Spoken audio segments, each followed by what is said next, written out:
This episode is brought to you by Goals.com, the sales performance platform built to help teams stay focused, motivated, and on track.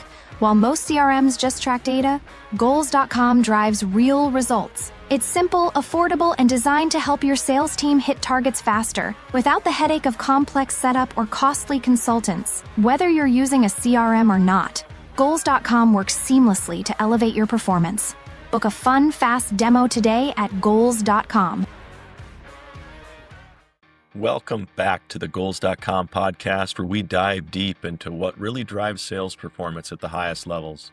Today, I'm excited to be joined by Chrissy Olsen, Vice President of Sales Data Centers at GCG. Chrissy brings a wealth of experience leading high-performing sales teams in one of the most technical and fast-evolving industries out there. We're going to talk about leadership, strategy, and what it takes to stay ahead in a competitive, high-stakes environment. Chrissy, thanks so much for joining us today. Thanks for having me. Super excited about it.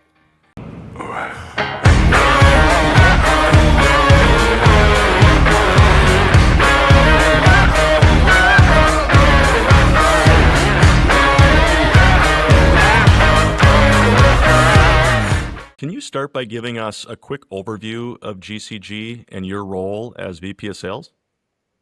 Sure, absolutely. So GCG, which stands for Genuine Cable Group, is a leading value-added distributor. We're international. We have a large European-based sister company, and we focus on distribution of wire and cable, automation products, connectivity solutions.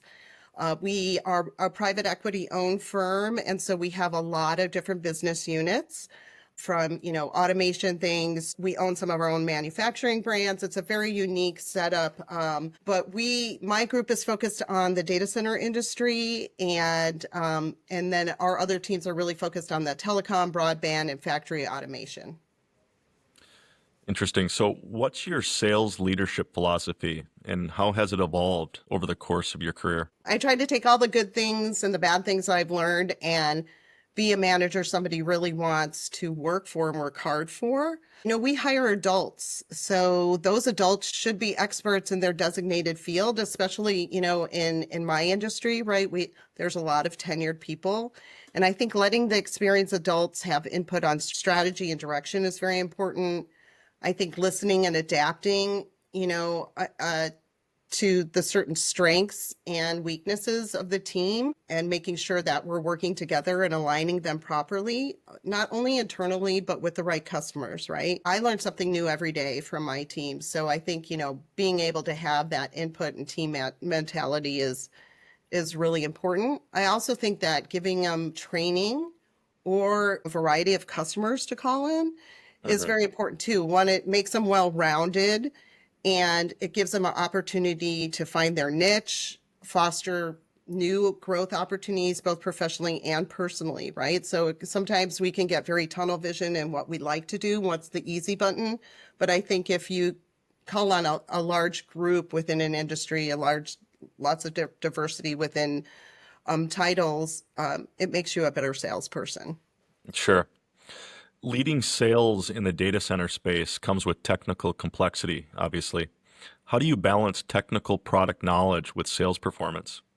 Well, this can be really tough in the data center market because it's all about technology, right? And you need to be able to balance technical knowledge with sales performance, which also can be tough, also by translating value and service to the customer. So we spend a lot of time with our key vendor partners, as we sell a lot of third-party products. So we spend a lot of time with them to understand what their key products are, what their value differentiators are, enough to articulate their benefits, but I don't get lost in the weeds. We have people within our resource groups, within all of our companies that we should bring to the table with us, right? Those experts from afar, I like to call, that are trying to sell something, but just trying to design or understand a technology or direction of the customer. I think that encouraging ongoing training internally and going to conferences and webinars on leading industry trends is very important. And technologies, I think it's important to pair your salespeople with technical experts and partners so that they have those resources for complex deals. It's not always about what you know, maybe who you know, but being able to facilitate the right parties to Right. get to the end result, and just coaching teams on asking the right questions, listening to the client challenges, not trying to put your square peg in their round hole and vice versa, and aligning our solutions to those challenges. It's going to drive trust and performance on both sides. Right. Along those lines, what do you think separates average sales teams or even decent sales teams from the truly high performing teams? High performing teams have to go beyond just hitting quotas. They're adaptable, they're customer obsessed, and they're collaborative. So working together to succeed, not against one another, I think is really important. I'm very competitive, and I think it's okay to have competitiveness and be assertive, but you also have to, sell internally too, to your teams, right? Teams always do better. And I've had the same motto for years, no matter what industry or product I'm selling. And that is show up, follow up, and give a shit. Yeah. Because, no matter what you're selling, a lot of people have meetings and then they never follow up. And that drives me crazy. But I think if you just kind of follow that and really care about your customers' challenges and what their business goals are, it changes the game. I also think good teams follow processes and procedures internally, and great teams help innovate within them. It's about fostering a mindset where reps can proactively anticipate clients' needs. We're really going to make a difference in that client and stand out. We have to differentiate ourselves. So, and it's extremely important in our industry right now that we team and we partner with the right suppliers and clients.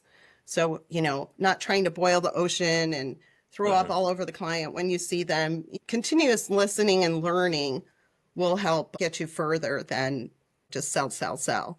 And I think celebrating the small wins separates us as well, because even the smallest thing is a step and an opportunity to maybe something bigger. And I think we don't do enough about celebrating the small things.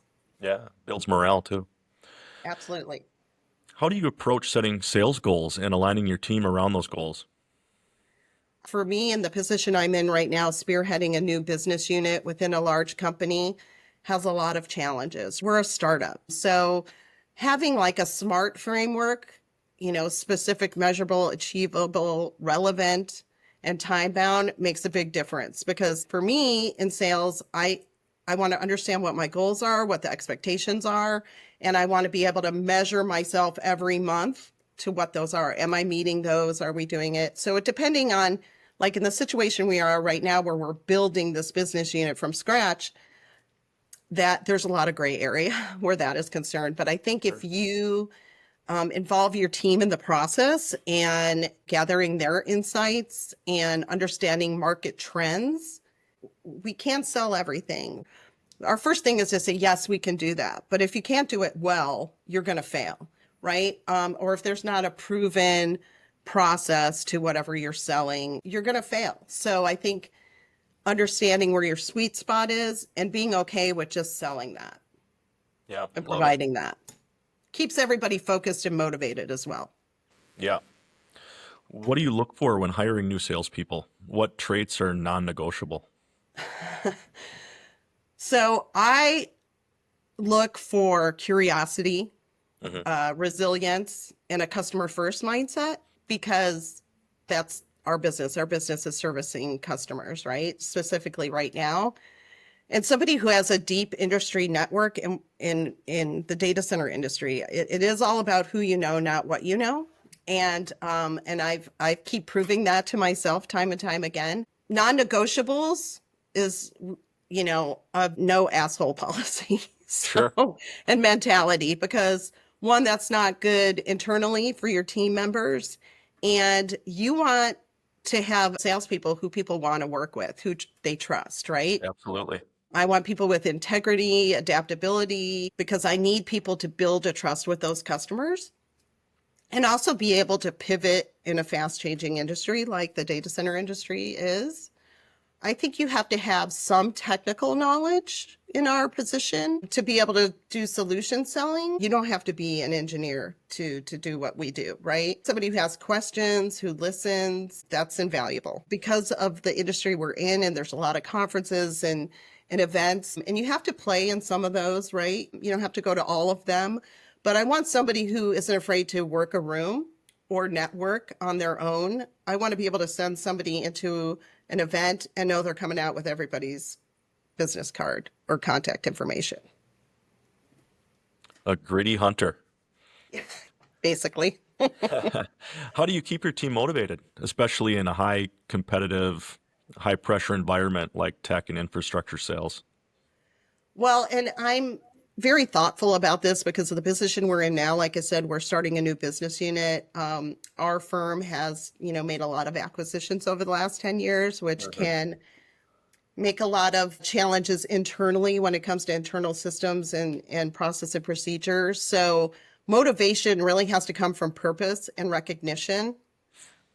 Trying to get the team to work to the bigger picture, because it's not easy at a startup, right? Or a new facility or whatever you're in. Try to foster a supportive environment, whether that's regular shout outs or highlighting, the small wins or a success in securing a deal or getting to even the next step can be huge in our industry.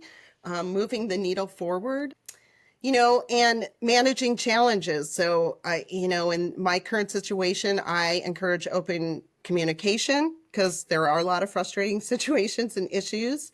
I think no matter what job you have when you're in a new position, and just be honest with the team about your expectations, what they're walking into if you're in a startup position. Team building is huge, right? You want to be able to trust your team members. So whether it's strategy offsites or group activities, even just clear direction. I also want to foster new ideas and open communication, bring ideas to the table because I don't know everything, right? And our managers don't know everything. And if you've been in the industry a while, you've seen some stuff. I want my team to bring that to the table. Can you share a time when you had to turn around a struggling team or even just an individual sales rep? What was your approach? You have to ask questions. Number one, your way can't be the only way. And you have to understand, do they like what they're doing? Because people who are passionate and like what they're doing, their numbers are going to show it. Numbers are everything, right? So whether it's activity numbers, whether it's, revenue, you will know, one, if they're working or if they like what they're doing by numbers, but also their activity. And you have to find out, could they use some help or coaching?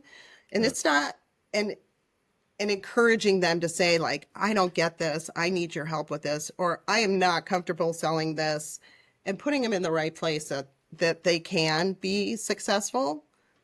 But you have to ask questions and be willing to manipulate some direction for them so that they can be successful. If they hate what they're doing, find something else for them to do or part ways.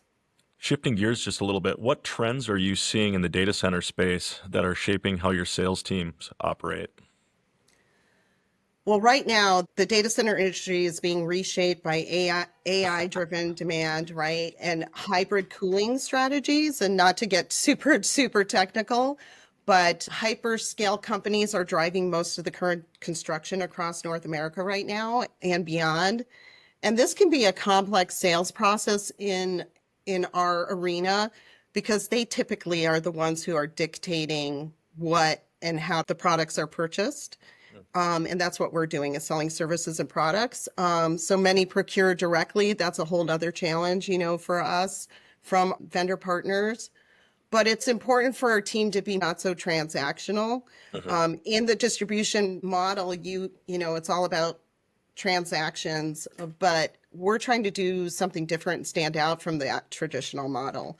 Liquid cooling technology requires many different applications. It's very complex. There's a lot of players, and being able to bring it all together can be challenging. It's a high trend. Not everybody's jumping in. I like to say they're just dipping their toe in the water, if you get it. Sure. And everybody's designing it a little different. So we have to really understand the customer's wants and needs and where they are in that process.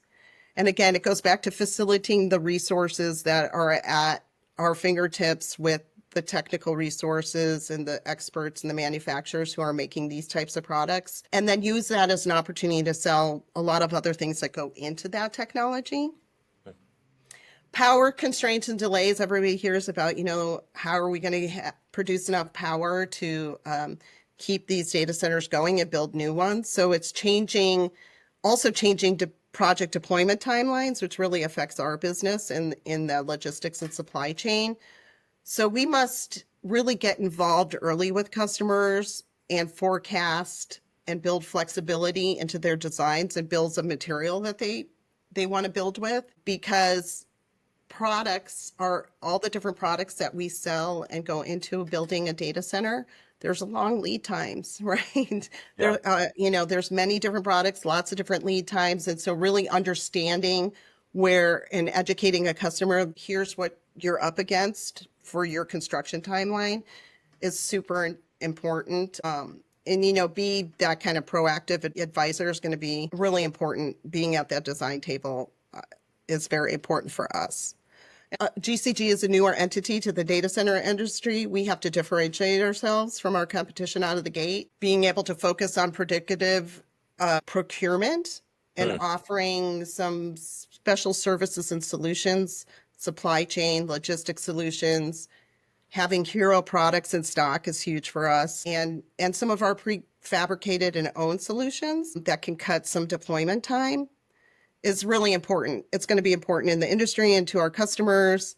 So we have to stay abreast of all these trends and provide solutions to support them appropriately for our customers, but also bring the right resources and partners in. That was probably a very long answer to a short question. So how is GCG adapting to shifts in the technology and connectivity landscape? Well, we're trying to be leaning into innovation and our partnerships again. Those are huge. Looking into how can we use AI and machine learning for, predicting inventory management across our warehouse environments across North America. How do we reduce storage inefficiencies, right? And doing that for our customers, because we do stock a lot of product for our customers. We've spent a lot of time building strong relationships with our suppliers for my particular group this first year in. And pre-stocking high demand products, ensuring fast delivery is something that differentiates us, but not a lot of our competition wants to do. There's cost associated with that, but with the fast moving construction projects in the data center industry, we have to be different and add value added services like just in time deliveries, custom assemblies, understanding the construction environment and staying nimble and collaborating with those customers so that we can meet those demands. Sure. How do you ensure your team stays aligned with the customer's evolving needs in such a technical B2B environment? You must really prioritize listening instead of talking. I love to talk, don't get me wrong, but and proactive engagement with your customers. We have to stay up on the trends we just reviewed and latest product technologies offered, which could be a lot. But our vendor partners, that's where we have to work in that partnership and have a good marriage, if you will. Staying abreast of those from our vendor partners and educating and connecting our customers with these partners so that they can understand what the latest technologies are or what's trending and what they need to be aware of. Our team connects with our customers for regular check-ins, right? You have to stay sticky with your customers. I don't care what industry you are in. You can't just have a sale and move on. That's how you're going to build, that relationship. Using CRM tools to track client engagement and pain points and just having all your files in one place, I think is huge. And that way, if somebody leaves or somebody moves on or, they elevate their career some other way, you haven't lost all that documentation and intel. And then we try to build programs, special programs and solutions that really alleviate customers' challenges, because that gives you an invaluable access to the customer. And if you're doing something like that, you you have a customer long term, and it's reoccurring revenue, right? If you can get into that manner. And I also am trying to encourage cross-functional collaboration because our GCG has so many different business units and do so many amazing things. We can all get really tunnel vision within those business units, but there's so many technical expertise across the board that really having that ongoing collaboration between the business units and the business unit leaders is huge. Hmm. What does a truly successful customer relationship look like to you beyond just closing the deal? For me personally, customers for life. Hmm. So especially if you're in an industry that you've been in for, a long time, you have some legacy and experience. In the data center industry, people are moving constantly, right? Like they're jumping from one customer to another to another. But if you have a successful relationship and partnership built on trust and mutual growth, they're going to follow you or you can follow them, right? And so there's a lot of opportunity. You want to be a client's go-to problem solver, right? Even if it's not in my core competencies, I have a lot of customers come to me and say, remember when we did this? Can you do this with a different product or a different program? So I think success means clients see us as an extension of their team and rely on us and for innovation long after a deal is closed, right? That's staying sticky with that customer and selling wider and deeper within that customer. There's so many different buying groups within our industry that there's a lot of opportunity if you do it right. For sure. More on the personal side, what's one piece of advice you wish you had earlier in your sales career? Well, as a female in a very male-dominated industry for the last 30 years, you have to know your stuff and you have to be confident. Confidence is key. Don't be afraid to professionally challenge or debate direction and decisions.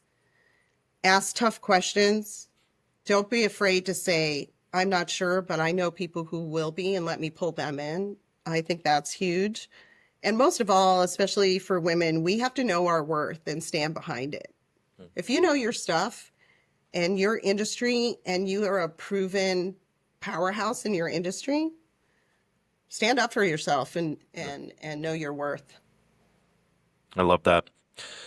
Was there a moment in your career that really shaped you as a leader? When I founded my tech design firm many years ago, that was a defining moment. I scaled it and merged it with a larger organization here on the West Coast, and it forced me to navigate complex stakeholder dynamics and lead through a lot of uncertainty. But that experience taught me the power of collaboration, standing up for what I knew and what I wanted, and really shaped my approach to lead with empathy and strategic focus. And I think as you age within your industry, you always have a lot of learning moments, but that was one that started my path of confidence. Sure. What's one daily or weekly habit that helps you stay focused and productive as a sales leader? I'm going to sound very old school, especially since I work in the technology industry, but I have a desktop dashboard. It's right here that I use. It works for me to stay on top of following up or things I have to do and prioritizing. And I use some highlighters once I've done it so I can look at it and say, okay, this is what I still have to do this week. It's a weekly dashboard. So it helps me stay on track in it. And I also think that you have to do what works for you. Some people like a digital one, but for me, if I'm talking to you digitally and electronically, but there's something I need to do, it works for me. So that's one thing I do. And then every Sunday I sit down and I look at my priorities for the week and align them with like what the team goals are and just stay on top of client opportunities and follow-ups. And you have to stay organized. We are alike. I also prefer a notebook for all of my note-taking needs. I mean, I will use AI for some meetings, just to, if they're long meetings and there's a lot of to-dos, but if you're in front of a customer, you don't want to I don't like pulling out a laptop and typing, No. and I'm a note taker, so I take a notebook with me everywhere. And I have a specific way of taking notes so that I have, from being a project manager before, actions that are required in follow-up, that I can open my notebook and go, okay, here's my follow-up items and here's the actions required. And it just works for me. You have to do what works best for you. But so a little old school, but I'll tell you, if you're going to a meeting with me and you don't have some sort of note-taking function, I'm going to call you out on it, because people who go to a meeting, there's no way, if you have 5 meetings a day, you can just have all those things in your head, right? Unless you have a photographic memory. So I think it's really important to take notes. And your customer is going to look at you and go, how are you going to remember all of this, right? It's like the server that comes to your table and doesn't write anything down. You get a little nervous. That freaks me out too, yeah. All Especially right, if you're a high maintenance orderer. right. Last question. What excites you most about the future of sales in your space? Well, the data center industry is only growing. It's literally the largest market globally today. So, there's so many new technologies driving growth that, I learn something new every day. It's super exciting. It can also be daunting, but I think that there's a lot of job security in it. I think it's great. We don't have enough labor in our industry. So for those of your listeners who don't want to go get a college degree, look into the data center industry. You don't need to have a college degree, but there's just so many options for the new generations and women. And it's amazing industry to be in. Chrissy, this has been awesome. Thank you so much for sharing your insights, stories, and some really valuable takeaways. I know our listeners are walking away with a lot to think about. Keep doing what you're doing, and thanks again for being part of the Goals.com podcast. Thanks for having me. It's been fun. This episode is brought to you by Goals.com, the sales performance platform built to help teams stay focused, motivated, and on track. While most CRMs just track data, Goals.com drives real results. It's simple, affordable, and designed to help your sales team hit targets faster, without the headache of complex setup or costly consultants. Whether you're using a CRM or not, Goals.com works seamlessly to elevate your performance. Book a fun, fast demo today at Goals.com.